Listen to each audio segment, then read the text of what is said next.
entrepreneur, it's just like all about perception, right? And you rightly pointed it out. It's all about the mindset, you know. It's not that it's not difficult, right? It is difficult. You do not have access to funds, right? Most of you probably can stay days without eating, you know. Let us not take it for granted. Sometimes it's at that level, right? But I will tell you one thing a mentor once said to me. If you're healthy and you have your brain, never say that you have problems, right? When you wake up in the morning, Carl started with a prayer and thanking God Almighty. When you wake up in the morning, is already a hope and a great sign, because lots of people wanted to wake up to do something and they just couldn't. You see what I mean? So if you are alive, you breathe, you're healthy, and you have your brain, just find, you know, if anything else is black and doesn't work, you know, just find that little light you will stick to, and that will bring you positive energy, and that, you know, strengthen your faith and strengthen your hope, right? Yeah. One first key in the world today, it's all about information, access to information, and access to communication, because everything is out there, everything is available. You just search, you will have so much information. Do you want a scholarship? You will have a lot of information on scholarship. On countries we've never even thought about in the past, whether it is in Eastern Europe, in Asia, in Latin America, they will give you a scholarship, and it is available on the web. So access to information is key. For the youth that are believing they need to do like a career, or they want to have a corporate career, that might be a path, right? But in Africa, we need to push 90% of them in entrepreneurship. They have to create value, because the rate at which we are growing, it's impossible for the organization operating to absorb that level of resources that are available, right? So how do they need to be an entrepreneur. There are so many businesses that you can start. It's about, you have time, you have brain, what can you do without money? You see, so I started by saying, have a positive mindset. Whatever you are going through, there are lots of people out there that are in a situation that is worse than that. If you acknowledge that, you will just say, okay, thank you, God, for what I am, with all my problems and with everything. And the second part is, you have your brain, you have your time.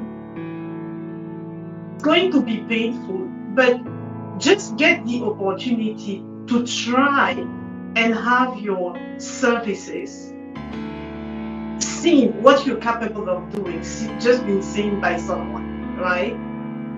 Operate for free.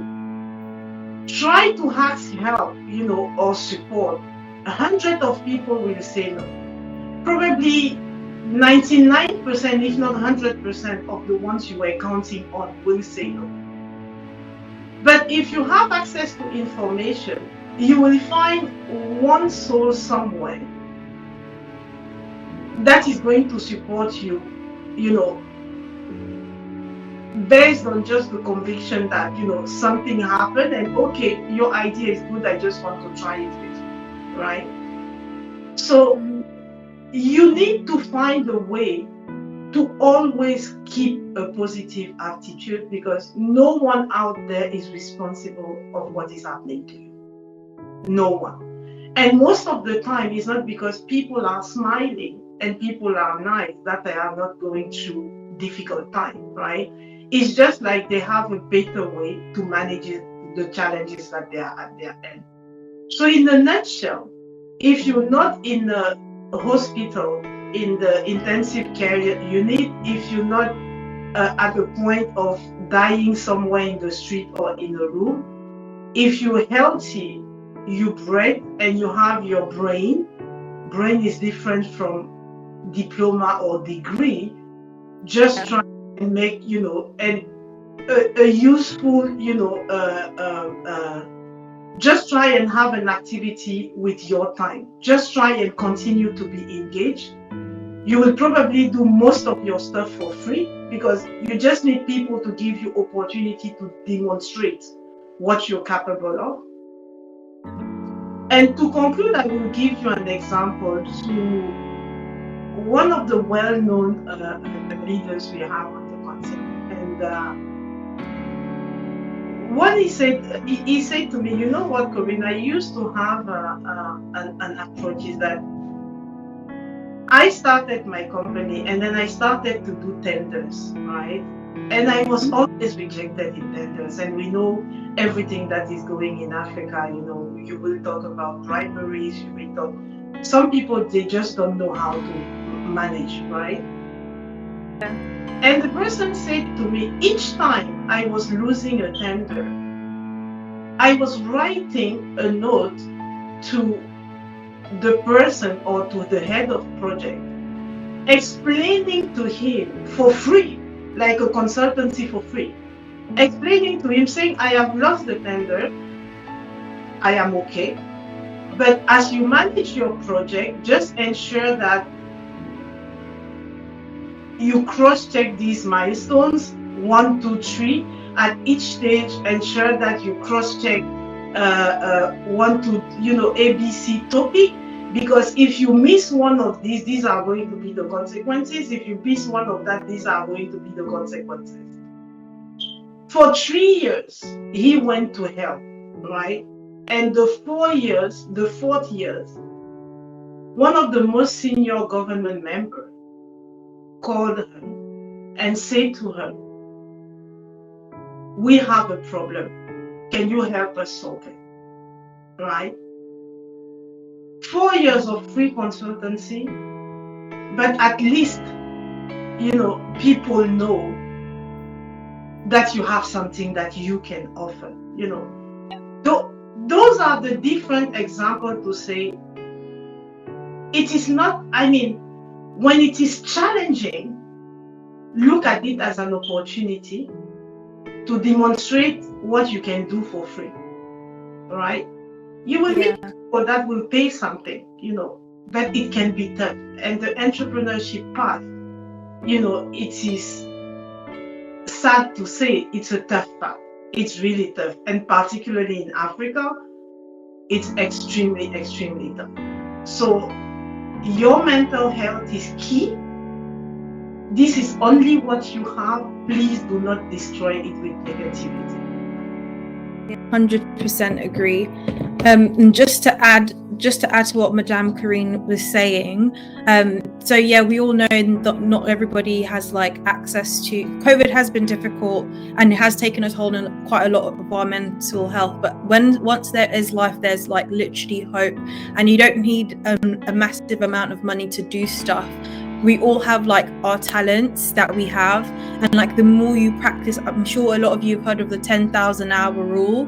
So the greatness is just by doing things. Nobody is necessarily born with a particular propensity towards being great, but if you put in the hours. So when you start out, maybe you don't necessarily, you want money to be coming in, we all want money to be coming in, but sometimes it's actually beneficial to offer your services for free and then the reward. I think Madame Corine has said it brilliantly, that the reward will come. Just keep going and showing people what you have to offer, and it will work out.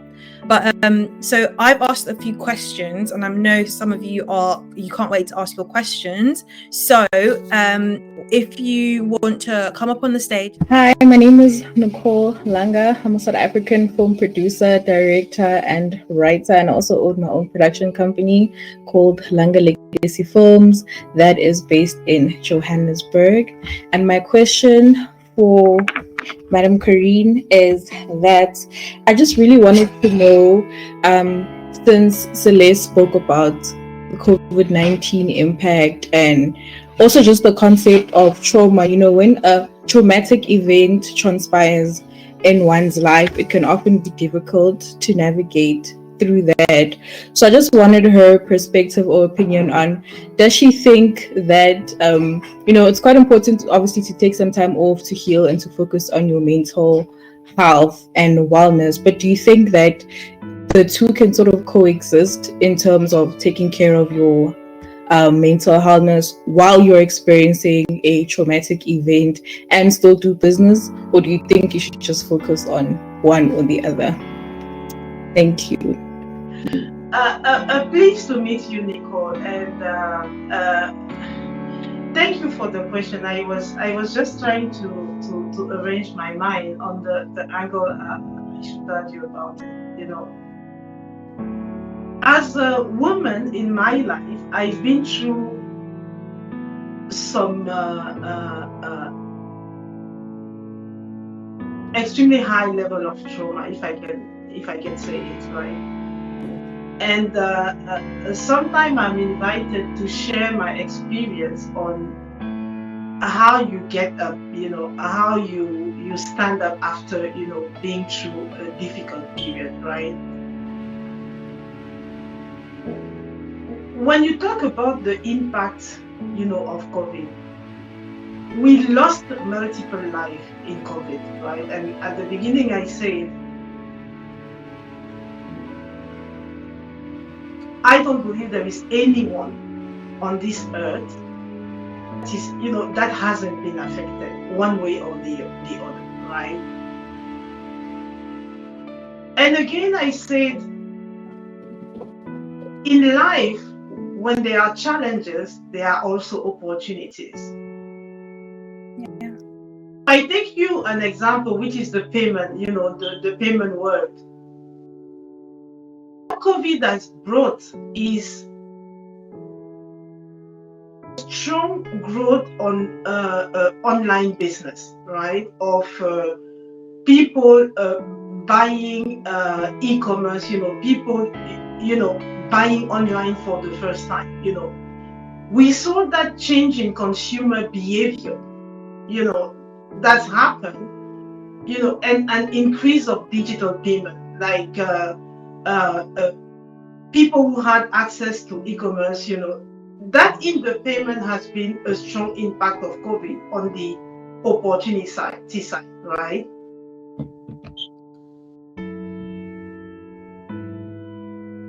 If you have been affected and you've been traumatized by COVID, and I take an example. In Kenya, for instance, 30% of the small and micro businesses, they shut down because of COVID.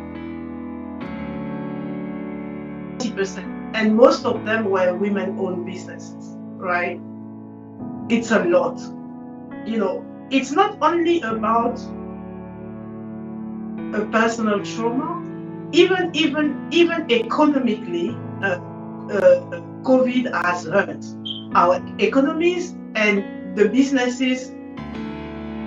Most of our ecosystem has been affected by COVID, right? How do you want people to stand up for that, right?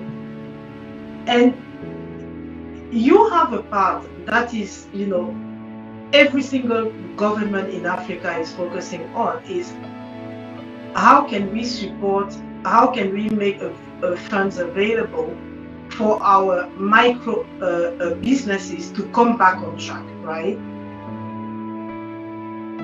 Lots of private companies have been hacked, to ensure that they're able to provide the funds, they're able to provide the loans, without asking guarantees, lots of activities are happening on that end.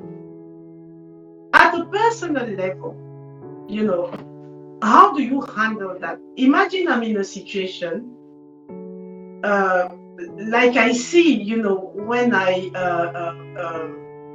you have a woman, she owns a shop.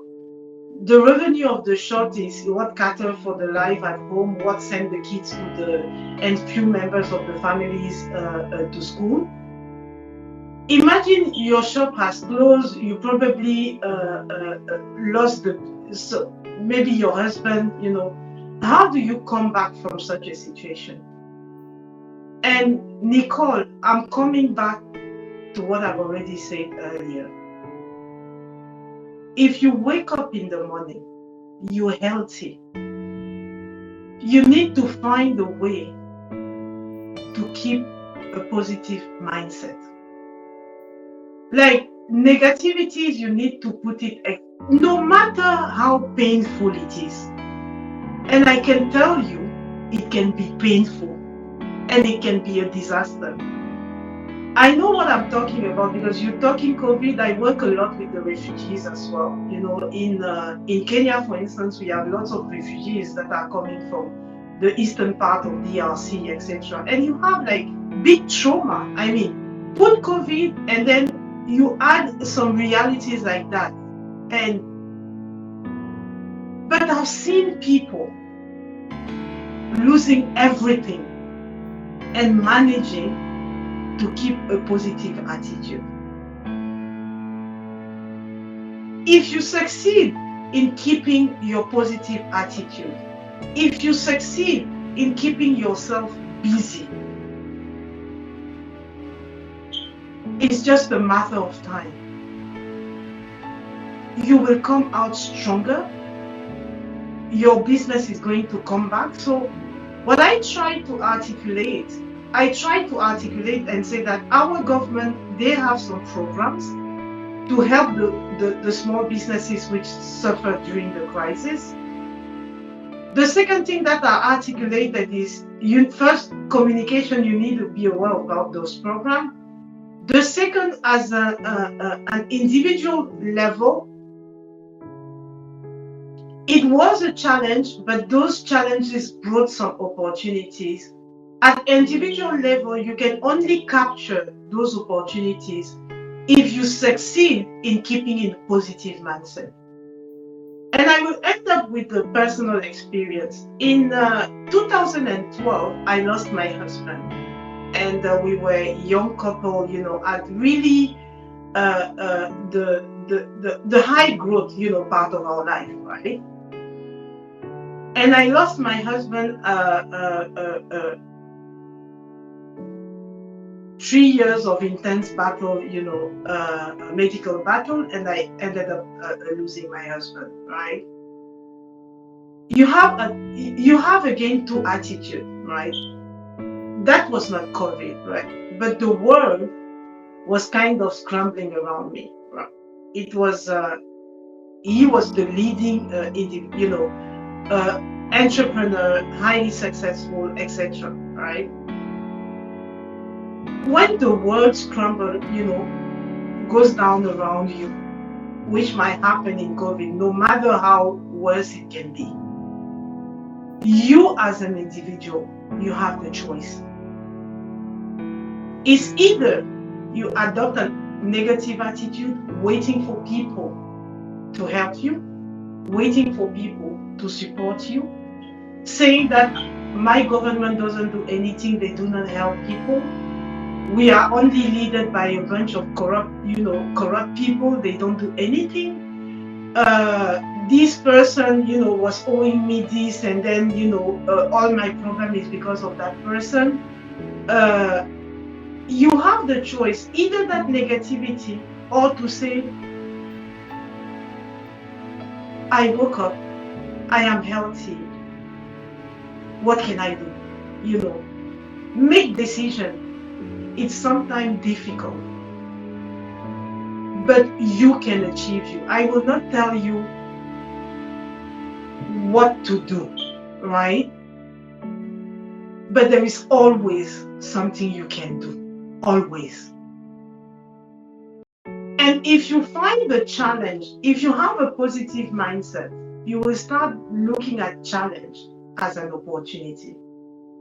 If I have people in front of me lacking a services or suffering from something I can solve for, no matter if I'm paid or not, can I do it at that time to help someone, to support someone? It can end up becoming the nature of your new business.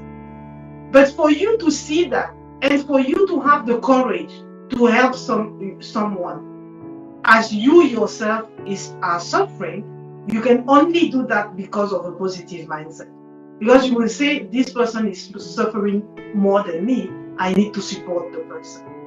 And this is how you build your experience that later on become the service that you're providing to people. I will always focus on the self-awareness. I will always focus on the positivity. I will say, whatever the situation, if COVID didn't kill you, COVID will make you stronger. It looks like you want to. We're trying to speak, but you're on mute, so I'll let you speak, and then I'll thank Madame Corine for her time and for all the knowledge you have dropped, because that was really, really impactful for me, even as an individual. So thank you so much. But Carl, did you want to say anything before the break? Yeah. I'm just joining you, Celeste, just to thank you, Madame Corine, for what you shared. Like, it was so impactful. I even wrote in the comment because it was more than me.